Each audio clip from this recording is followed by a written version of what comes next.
এই প্রচণ্ড গরমে বাইরে বের হলেই মনে হয় শরীরটা একেবারে শুকিয়ে যাচ্ছে, তাই না? এমন সময় শরীরকে ঠান্ডা রাখা আর হাইড্রেটেড থাকা খুবই জরুরি। আর এর জন্য সবচেয়ে সহজ, সস্তা এবং প্রাকৃতিক সমাধান হচ্ছে ডাবের পানি।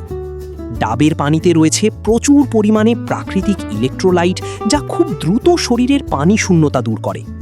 গরমে আমরা যখন ঘামি তখন শরীর থেকে প্রয়োজনীয় লবণ ও মিনারেল বের হয়ে যায়। ডাবের পানি সেই ঘাটতি পূরণ করতে দারুণ কাজ করে। এটা শুধু শরীর ঠান্ডা রাখে না, বরং ক্লান্তি কমায় এবং আপনাকে সারা দিন ফ্রেশ থাকতে সাহায্য করে। এছাড়া ডাবের পানি হজম শক্তি বাড়ায়, পেটকে হালকা রাখে এবং ত্বককে করে তোলে আরও সতেজ ও উজ্জ্বল।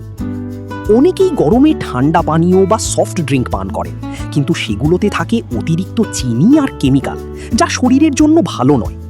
অন্যদিকে ডাবের পানি সম্পূর্ণ প্রাকৃতিক, নিরাপদ এবং স্বাস্থ্যকর। তাই এই গরমে নিজের যত্ন নিন। প্রতিদিন অন্তত 1 গ্লাস ডাবের পানি পান করুন আর নিজেকে রাখুন ঠান্ডা, সতেজ এবং এনার্জিতে ভরপুর। ভিডিওটি ভালো লাগলে পেজটি ফলো দিন, লাইক দিন এবং বন্ধুদের সাথে শেয়ার করুন। আরও এমন উপকারী ভিডিও পেতে আমাদের সাথেই থাকুন।